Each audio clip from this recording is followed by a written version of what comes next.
Harga emas melonjak ke 5.011, perak ke 117. Ini bukan kereta menuju kebebasan finansial, ini adalah puncak dan permainan teori orang bodoh yang lebih besar. Saya telah menghabiskan seluruh hidup saya mempelajari kebodohan manusia, dan tadi malam kebodohan ini diberi label harga. Garis ini sebut bintang yang tertembak jatuh.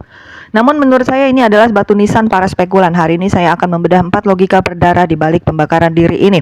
Jika Anda tidak ingin mengubur modal Anda seperti orang-orang bodoh terbesar itu, sebaiknya Anda mendengarkan setiap kata dengan seksama.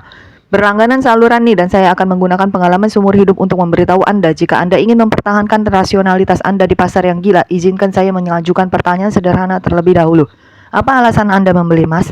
Bertindak sebagai bentuk lindung nilai terhadap risiko perang dan inflasi atau sekedar hanya tetangga juga membeli? Saya yakin lebih dari 90% orang tidak dapat memberikan penjelasan logis yang koheren.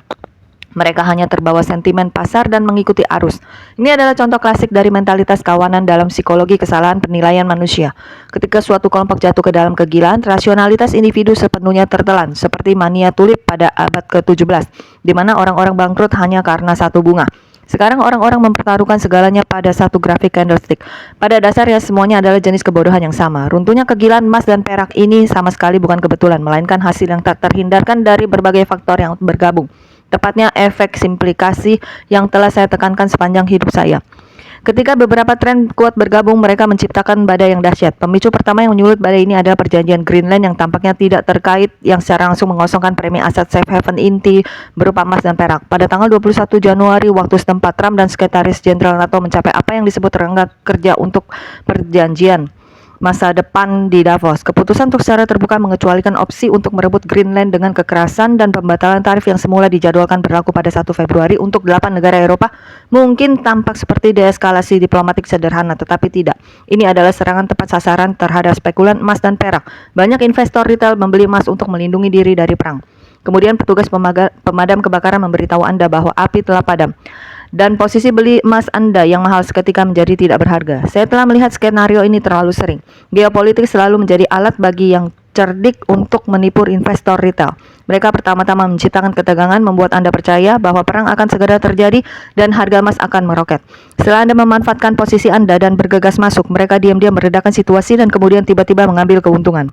Kali ini tidak terkecuali, perjanjian ini kerangka kerja meskipun tampak samar, secara tepat memutus sumber keengganan terhadap risiko sengketa Greenland yang awalnya merupakan konflik teritorial yang provokatif, dikemas dalam proyek jangka panjang kerjasama keamanan Arktik. Kali ini tidak terkecuali, perjanjian ini kerangka kerja meskipun tampak samar secara tepat memutus sumber keengganan terhadap risiko sengketa Greenland yang awalnya merupakan konflik teritorial yang provokatif, dikemas sebagai proyek jangka panjang kerjasama keamanan Arktik. AS tidak menggunakan tarif dan Eropa juga mengadopsi sikap kerjasama pertahanan. Apa yang disebut risiko perang seketika menjadi fata morgana. Mari kita pikirkan dari sudut pandang lain. Mengapa uang cerdas dapat menentukan waktu yang begitu tepat? Apakah mereka memiliki kemampuan untuk memprediksi masa depan? Tidak. Mereka hanya memahami aturan lebih baik daripada Anda. Perjanjian ini tidak dicapai secara tiba-tiba. NATO dan Denmark telah bernegosiasi selama berminggu-minggu sebelumnya, membahas cara-cara untuk meredakan ketegangan, seperti memperluas kehadiran militer AS di Greenland dan bekerja sama dalam pengembangan mineral. Informasi ini tidak akan tersedia untuk umum bagi investor retail, tetapi lembaga-lembaga telah menangkap sinyal-sinyal tersebut melalui saluran diplomatik dan aliran modal. Beberapa dari perdagangan sebelum kesepakatan tercapai, mereka panik mengejar harga yang lebih tinggi. Mereka telah menyelesaikan penjualan tingkat tinggi mereka, membuat investor retail terjebak di puncak. Anda dapat memeriksa data posisi pasar berjangka. Pada hari berita tersebut diumumkan, posisi net long non-komersial berjangka emas COMEX menurun sebesar 123.000 kontrak dalam satu hari. Ini adalah penurunan posisi satu hari terbesar dalam hampir 3 tahun. Ini bukan transaksi skala kecil, ini adalah investor institusional yang mengendalikan miliaran dolar yang secara kolektif menarik dana. Mereka sangat memahami bahwa begitu nilai aset aman hilang, fondasi valuasi emas dan perak akan runtuh. Seperti krisis rudal kubah yang saya alami di masa muda saya. Saat itu harga emas meroket dan semua orang menimbun emas. Ketika krisis mereda, harga emas anjlok 20% dalam seminggu, membuat mereka yang membeli di puncak harga tidak memiliki kesempatan untuk mengurangi kerugian mereka. Jika Anda tidak ingin kehilangan uang seperti orang bodoh, sebaiknya ingat pelajaran ini. Jangan pernah membayar untuk harapan yang tidak berdasar. Emas nilainya tidak pernah ditentukan oleh sentimen geopolitik, tetapi oleh suku bunga real, kinerja dolar, dan penawaran serta permintaan. Ketika penghindaran risiko fenomena yang ilusif mendukung sebagian besar kenaikan harga emas, Anda tahu panen sedang terjadi. Ikuti saluran ini. Kami akan mengajari Anda cara melihat di balik kebisingan pasar. Perjanjian Greenland yang mengosongkan premi aset aman hanyalah awal dari keruntuhan ini. Jatuhnya harga perak semakin memperlihatkan absurditas pasar spekulatif. Pasar tersebut mencekik basis permintaannya sendiri dengan lonjakan harganya sendiri. Inilah yang saya maksud dengan menunggu dua logika yang saling bertentangan. Harga akan hancur dengan sendirinya. Banyak orang memperlakukan perak sebagai bayangan emas, mengejar kenaikannya, tetapi melupakan perbedaan terbesar antara perak dan emas.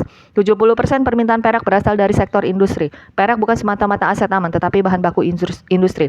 Ketika harga perak melonjak hingga 117 US dollar, revolusi substitusi industri menjadi tak terhindarkan. Harga tinggi adalah katalis terbesar untuk inovasi. Ini bukan sekadar omong kosong, tetapi kebenaran yang berulang kali dibuktikan oleh sejarah.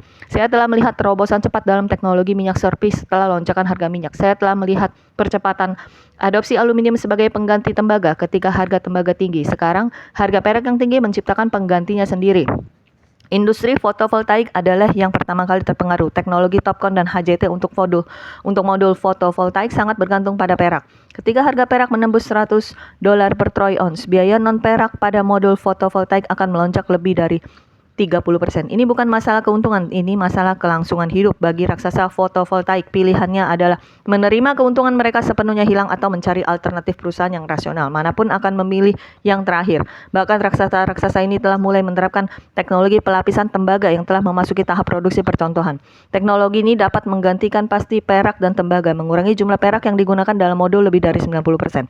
Menurut peta jalan teknologi saat ini, diharapkan teknologi pelapisan tembaga akan menjadi produksi massal pada tahun 2027. Apa artinya ini? Ini berarti bahwa sementara para spekulan perak masih berfantasi tentang harga perak mencapai 200, permintaan industri inti untuk perak dengan cepat digantikan. Mari kita lakukan perhitungan sederhana. Saat ini industri fotovoltaik global mengonsumsi sekitar 12.000 ton perak setiap tahun, yang menyumbang 25% dari permintaan perak global. Jika teknologi pelapisan tembaga menjadi meluas, permintaan ini akan anjlok hingga di bawah 1.200 ton, yang menyebabkan penurunan tajam dalam permintaan perak global. Penawaran dan permintaan menentukan harga. Ketika permintaan runtuh, bahkan sentimen spekulatif tertinggi pun tidak dapat mendukung harga. Ini adalah logika penghancuran diri harga. Kenaikan harga yang ekstrim memicu efek substitusi yang pada akhirnya menjadi bumerang. Yang lebih menggelikan adalah banyak investor retail sama sekali tidak menyadari sifat industri perak. Secara membabi buta mendasarinya, ini seperti seorang yang tidak memahami konstruksi mobil, mencoba berspekulasi pada saham mobil, berfokus mata-mata pada fluktuasi harga saham tanpa mempertimbangkan teknologi perusahaan dan permintaan pasar, pasti akan menyebabkan Anda tersingkir oleh pasar. Saya selalu menekankan bahwa investasi harus didasarkan pada pemahaman esensi dari sesuatu. Investasi tanpa pemahaman tidak berbeda dengan perjudian. Lihatlah gelembung perak di masa lalu. Pada tahun 1980, harga perak melonjak hingga 50,35 US dollar. Han Brothers mencoba memonopoli pasokan perak global, tetapi lonjakan harga memicu substitusi industri dan intervensi regulasi menyebabkan harga perak anjlok hingga di bawah 10 US dollar dalam waktu 6 bulan, yang membuat Han Brothers bangkrut. Sejarah tidak berulang, tetapi seringkali memiliki kemiripan yang mencolok. Pasar perak saat ini memiliki kemiripan yang mencolok dengan gelembung tahun 1980, monopoli modal spekulatif, harga yang terlepas dari fundamental, dan substitusi industri yang terjadi. Jika Anda masih memegang posisi beli long position di perak dengan harga tinggi, tanyakan pada diri Anda sekarang, dapatkah Anda keluar tanpa cedera sebelum teknologi pelapisan lembaga menjadi meluas? Saya dapat memberitahu Anda dengan pasti bahwa lembaga-lembaga tidak akan memberi Anda kesempatan ini.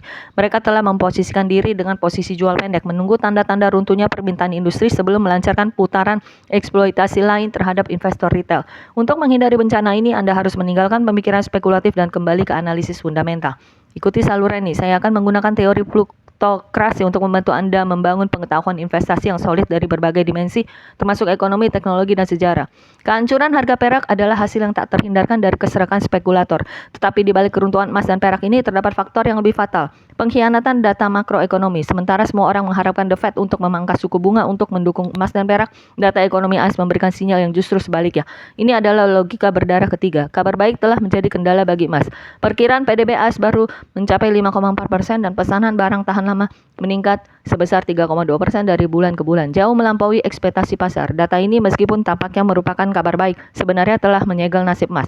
Emas adalah aset tanpa bunga, harganya sebagian besar bergantung pada suku bunga internasional. Ketika ekonomi memanas dan suku bunga internasional naik, biaya memegang emas meningkat secara signifikan. Jika memegang obligasi Treasury AS dapat menjamin keuntungan 4,5%. Mengapa Anda secara khusus menargetkan emas yang saat ini bergejolak di level tinggi? Ini adalah perhitungan sederhana, namun banyak orang dengan keras kepala mengabaikannya. Mari kita uraikan logika di balik data ini. Tingkat pertumbuhan PDB AS melebihi ekspektasi, menunjukkan bahwa ketahanan ekonomi jauh melampaui imajinasi. Risiko resesi yang sebelumnya dikhawatirkan oleh pasar telah menurun secara signifikan. Dalam keadaan ini, alasan apa yang dimiliki Federal Reserve untuk memangkas suku bunga? Powell telah dengan jelas menyatakan dalam pertemuan kebijakan sebelumnya bahwa ia akan mempertahankan suku bunga tinggi sampai inflasi turun kembali ke target 2%. Dengan data ekonomi yang kuat saat ini, laju penurunan inflasi mungkin melambat dan Federal Reserve bahkan dapat menaikkan suku bunga lebih lanjut atau memperpanjang siklus suku bunga tinggi. Suku bunga real sama dengan suku bunga nominal dikurangi tingkat inflasi. Jika Fed mempertahankan suku bunga nominal yang tinggi dan tingkat inflasi sulit menurun dengan cepat karena overheating, suku bunga real akan tetap tinggi yang merupakan pukulan paling fatal bagi emas. Melihat kembali kinerja emas selama beberapa dekade terakhir, setiap kali suku bunga real melebihi 2%, harga emas turun secara signifikan. Saat ini suku bunga real AS telah mencapai 2,3% dan dengan tren kenaikan, pasar valuasi emas pasti akan bergeser ke bawah. Banyak orang mengatakan bahwa inflasi masih tinggi dan emas seharusnya dapat melindungi dari inflasi. Ini adalah kesalahpahaman besar. Emas melindungi dari hiperinflasi, resiko keruntuhan moneter. Namun tingkat inflasi AS saat ini sangat bertahap menurun. Saya mengalami inflasi tinggi tahun 1970 di masa muda saya ketika harga emas memang naik tajam. Namun itu disebabkan oleh suku bunga real negatif dan keraguan serius tentang kredibilitas mata uang. Situasinya sekarang benar-benar berbeda. Dalam keadaan seperti ini, memegang emas tidak hanya tidak memberikan keuntungan tetapi juga membawa risiko penurunan harga, menjadikannya pilihan investasi yang paling bodoh. Lebih buruk lagi, data ekonomi yang kuat dapat mendorong nilai dolar lebih tinggi. Indeks dolar dan harga emas menunjukkan korelasi negatif. Dolar yang lebih kuat membuat emas yang didenominasikan dalam dolar menjadi lebih mahal, sehingga menekan permintaan global. Indeks dolar telah pulih di atas 104. Jika Anda masih berfantasi tentang emas kembali ke atas 5.000, sebaiknya Anda sadar. Data makroekonomi tidak berbohong. Suku bunga real dan lintasan dolar telah menemukan nasib emas.